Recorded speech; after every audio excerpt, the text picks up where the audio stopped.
সুপ্রিয় শিক্ষার্থীবৃন্দ, আসসালামু আলাইকুম। টঙ্গী সরকারি কলেজের অনলাইন ভিডিও ক্লাসে তোমাদের স্বাগত জানাচ্ছি। আমি মোহাম্মদ নুরুন্নবী আলম, সহযোগী অধ্যাপক, অর্থনীতি বিভাগ। করোনা প্যান্ডামিকের এই দুঃসময়ে আমার শিক্ষার্থীরা আশা করছি তোমরা সকলেই নিরাপদে আছো, সুস্থ আছো। আজকে আমি অনার্স চতুর্থ বর্ষের একটি কোর্স শিল্প অর্থনীতির উপরে তোমাদের পাঠদান করার চেষ্টা করব। শিক্ষার্থীবৃন্দ, আমি এর আগের ক্লাসটিতে দেখিয়েছিলাম ফার্মের লক্ষ্য উদ্দেশ্য সম্পর্কিত উইলিয়াম জে বমহলের বিক্রয় আয় সর্বোচ্চকরণ মডেলটি। তোমাদের পাঠ সম্পর্কিত কোনো ধরনের সমস্যা থাকলে বা কোনো কোয়ারি থাকলে তোমরা মন্তব্যের কলামে জানাতে পারো আমাকে। আমরা আজকের ক্লাসে দেখব ফার্মের আয়তন সম্পর্কিত কিছু প্রশ্ন।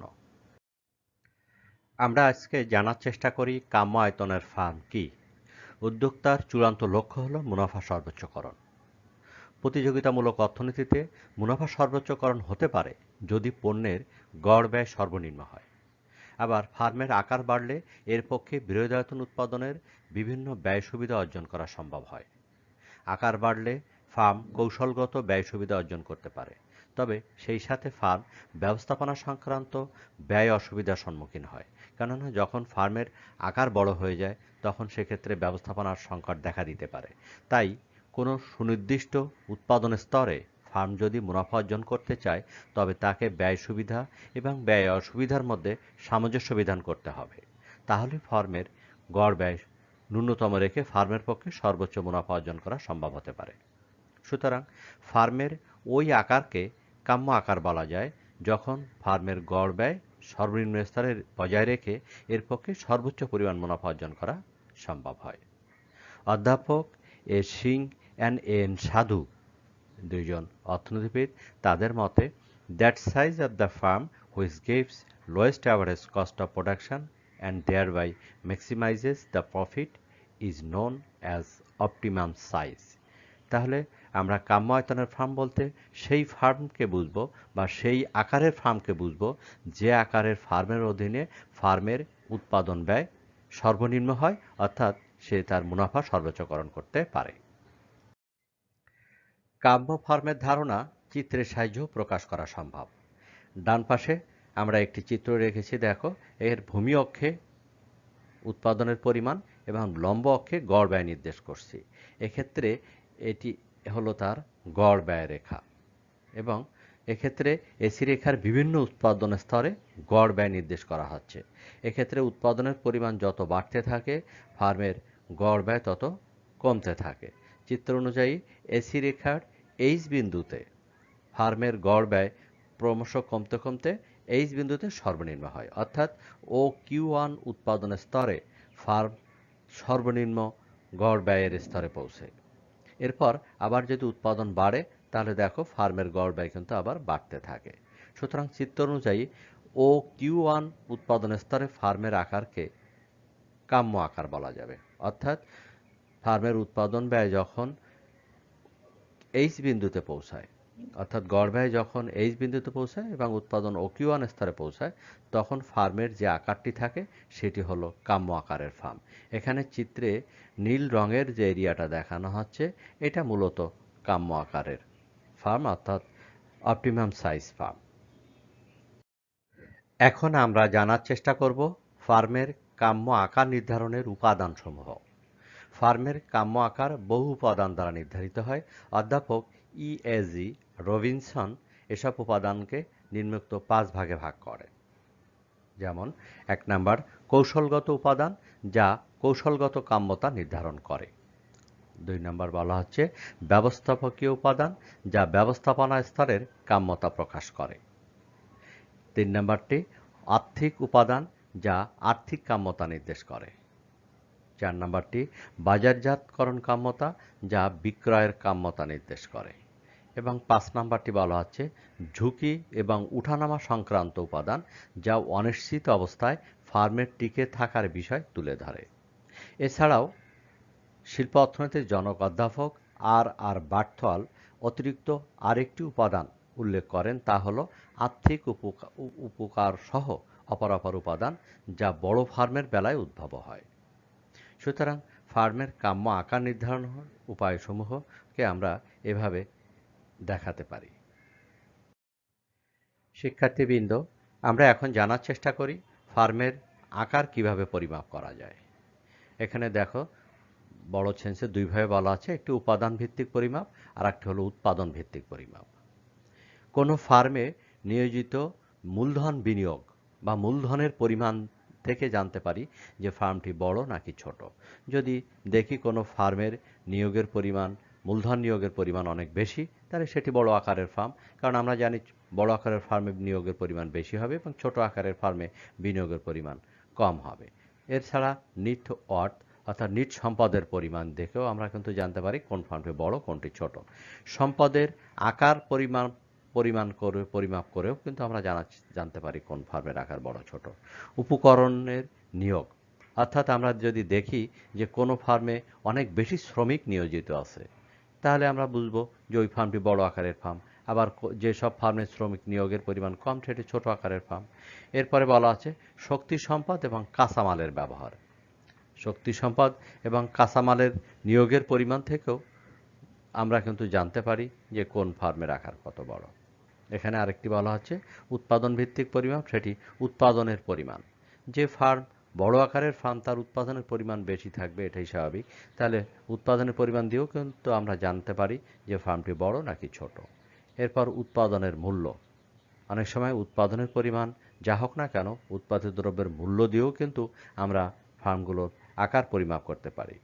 কারণ বড় আকারের ফার্মের উৎপাদিত দ্রব্যের মূল্য অনেক বেশি হবে, এটাই স্বাভাবিক। সুপ্রিয় শিক্ষার্থীবৃন্দ, আমরা এখানে একটি প্রশ্ন রেখেছি, দেখো পূর্ণ প্রতিযোগিতার সাথে ফার্মের কাম্য আকারের সম্পর্ক। এই প্রশ্নটি বিভিন্ন সময় পরীক্ষায় আসতে দেখা যায়।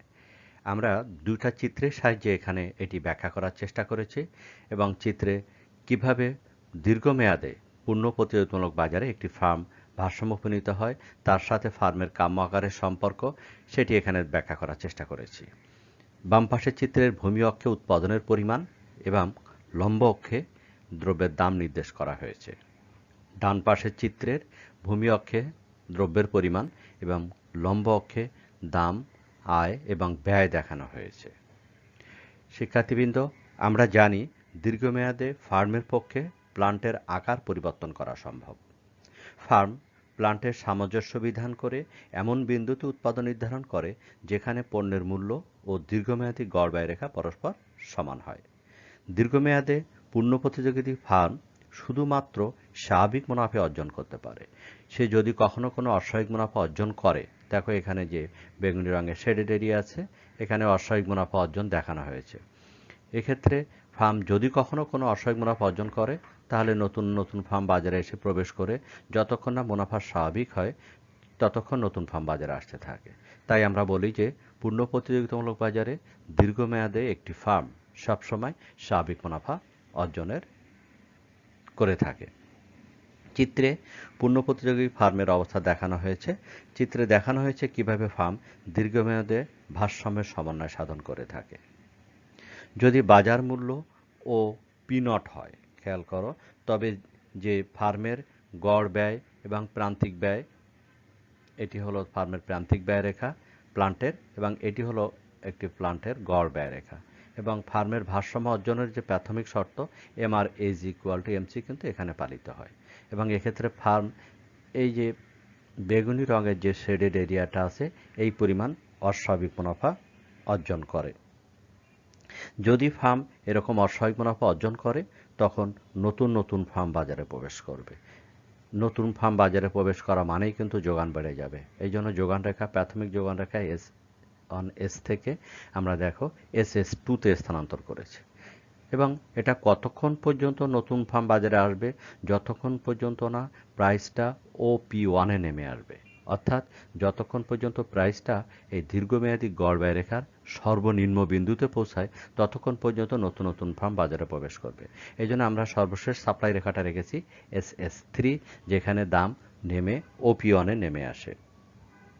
তাহলে OP1 হলো ভারসাম্য মূল্য স্তর। এই মূল্যে ফার্মের পক্ষে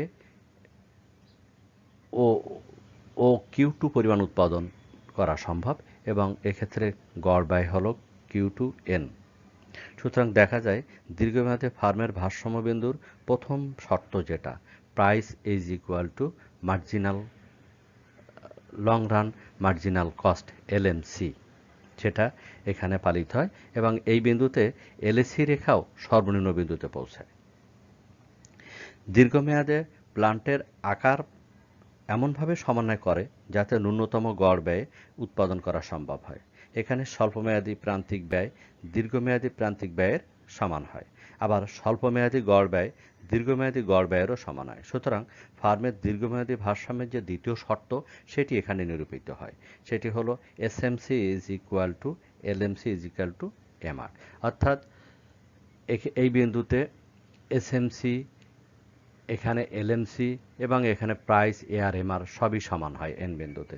সুতরাং দীর্ঘমেয়াদী ভারসাম্যের যে দ্বিতীয় শর্ত সেটিও কিন্তু এন বিন্দুতে পালিত হয়।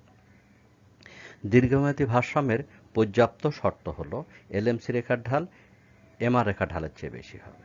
তাহলে সেটিও আমরা লক্ষ্য করি এন বিন্দুতে LMC রেখা ডান দিকে ঊর্ধ্বগামী, সুতরাং তার ঢাল ধনাত্মক এবং এই বিন্দুতে MR রেখা যেহেতু ভূমি অক্ষের সমান্তরাল তাই MR রেখার ঢাল 0। তাহলে আমরা বলতে পারি যে এন বিন্দুতে দীর্ঘমেয়াদী ভারসাম্যের যে অতিরিক্ত শর্ত LMC রেখার ঢাল MR রেখার ঢালের চেয়ে বেশি হবে সেটিও পালিত হয়। পূর্ণ প্রতিযোগিতায় ফার্মের পক্ষে শুধু স্বাভাবিক মুনাফা অর্জন করা সম্ভব হয়। এই স্বাভাবিক মুনাফা LAC এর মধ্যে নিহিত। তদুপরি এন বিন্দুতে price is equal to SMC এবং SMC রেখার ঢাল MR রেখার ঢালের চেয়েও বেশি হওয়ার ফার্মের স্বল্পাবধি ভারসাম্যের যে শর্ত সেটিও কিন্তু এখানে প্রতিষ্ঠিত হয়। এমন দেখা গেল দীর্ঘমেয়াদে ফার্মের ভারসাম্য বিন্দু উপরের তিনটি শর্তই পূরণ করে। ভারসাম্য উৎপাদন Q1 স্তরে LAC সমান SAC সমান ন্যূনতম হয় বলে ফার্মের আকার বা আয়তন কাম্য বলা যায়। তাই আমরা বলতে পারি দীর্ঘমেয়াদী ভারসাম্য সেই বিন্দুতে পৌঁছায় যেখানে ফার্মের কাম্য আকার নির্ধারিত হয়, কারণ আমরা জানি কাম্য আকারের প্লান্ট যেটি SAC2 সেটি কিন্তু এই এন বিন্দুতে অবস্থিত। তাহলে OQ2 বিন্দুতে ফার্মের কাম্য আকারের যে ফার্ম সেই ফার্মের অধীনে দীর্ঘমেয়াদী ফার্মের ভারসাম্য নির্ধারিত হয়। এভাবে দীর্ঘমেয়াদী উৎপাদনের সাথে ফার্মের কাম্য আকারের একটি সম্পর্ক স্থাপিত হয়। তো ধন্যবাদ শিক্ষার্থীরা, আজকে এই পর্যন্তই। তোমরা সবাই ঘরেই থাকো, নিরাপদে থাকো।